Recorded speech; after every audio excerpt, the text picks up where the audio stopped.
Hi everyone, my name is Amanda Hoffman, and my digital how-to today is how to use the audio recording software of Audacity. This is a software that you can use to record and manipulate audio files. So first things first, you have to download Audacity onto your computer, and you can do that through a quick Google search. So once you have done that, you can get started.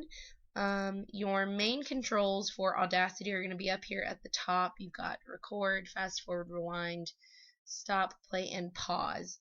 And this is where most of what you're going to be using is located. You're going to be using a few things up here for some general audio recordings and manipulations. So in order to get started with Audacity, you can do two things. You can either just hit the record button and start talking, or you can go up here to tracks and click add new. So I'm going to be recording a quick example bio of myself to use as an example audio file for this digital how-to. So in order to get started, I'm just going to go up here and click the record button. Hi everyone, my name is Amanda Hoffman. I went to college at Mars Hill College. I live in the state of North Carolina. So if you notice, when I was done, I had to hit the stop button. I can hit the pause button, however, I will not be able to finish, manipulate, or edit the file in any way until I hit stop. So what I'm going to do now is just replay it back for you for you to see how it works. Hi everyone, my name is Amanda Hoffman. I went to college at Mars Hill College. I live in the state of North Carolina. So one thing that you want to make sure of, and it's always good to play around with depending upon your environment, is your microphone volume. Okay, and I right now I have my computer volume turned all the way up, but you also want to go up here to your microphone volume and turn that up and adjust it to where you would like it for your recording.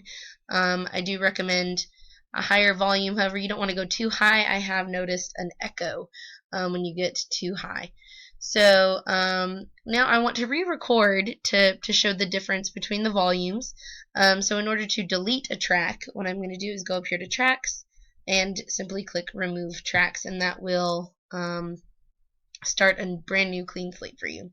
So I'm just going to record the same bio again just to show the difference in volume. Hi everyone, my name is Amanda Hoffman. I went to college at Mars Hill College. I live in the state of North Carolina. And again, I want to hit that stop button just to ensure that I can complete and manipulate the file. So I'll just play it one more time for you so you can see how the volume can impact the recording. Hi everyone, my name is Amanda Hoffman. I went to college at Mars Hill College. I live in the state of North Carolina. Okay, so once you have your base recording at the volume that you want it at, there are two basic functions that you can do with your audio recording, and these are the two basic functions that I used when recording my class's podcast. So if you noticed when I recorded my bio, I paused in between each statement, and if you notice within the audio recording, it's these sort of flat line spaces in between. So I want to get rid of those. I want to make it sound as if it's a more fluent reading. So all you have to do is simply click in the audio file, look for that hand symbol, and then it's a basic click and drag action. So I'm going to click and drag to highlight that space in between. And in order to edit and to cut that, I simply have to go up to edit and click cut or delete.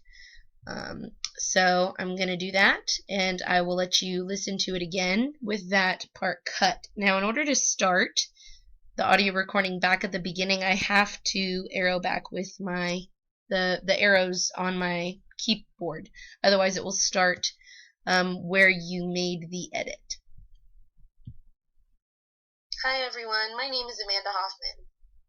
I went to college at Mars Hill College. I live in the state of North Carolina.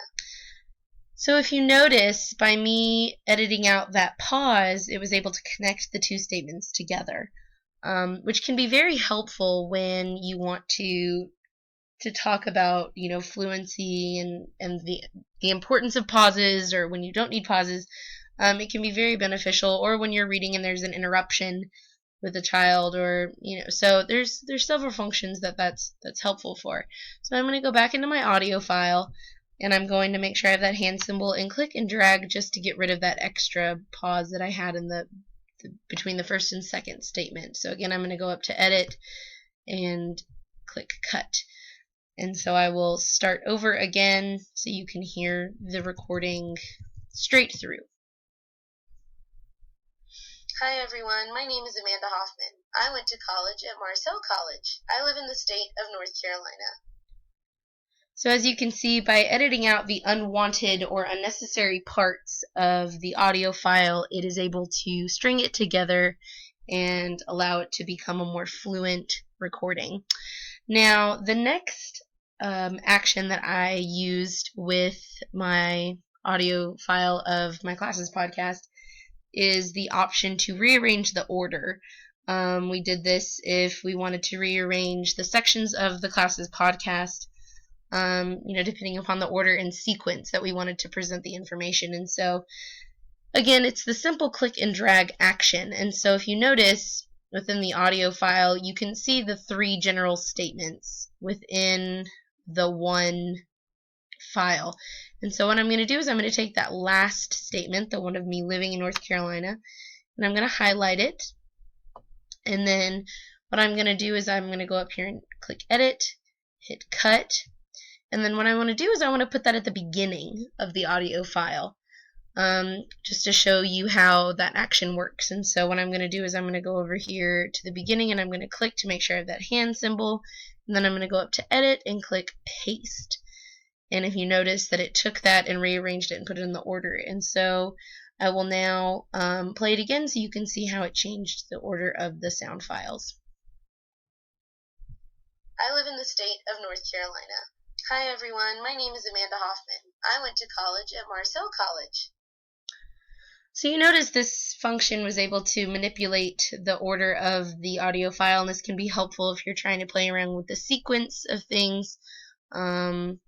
If you needed to rearrange it and play around with, how you wanted to present your information, and it can be helpful to show progression. And so once you've manipulated the order and cut out the parts that you don't think are necessary to the complete audio file, what you can do is it's ready to save. And it's as simple as going up here to File, clicking Save Project, at least on my computer. For my computer, it requires me to export, which is just allowing me to move the audio file to my system's hard drive, and leaving it within Audacity, but as well as on my computer. So that is how to use Audacity. One quick note that I would like to make is that if you're able to recognize within the audio file the places where you want to make your edits, that's great. It's helpful to look down here at these numbers or the numbers at the top. You can make notes on a separate piece of paper to know where you want to cut or edit or move certain pieces. I know my classes podcast was about at least around 10 minutes or so it's a long audio file, so I wanted to make general notes as I was editing. I highly recommend using Audacity. It was very easy to learn how to use and understand, and I actually just kind of played around with it to learn how to use this software. So I think it would be a great tool to use in the classroom. So that's Audacity. Thanks.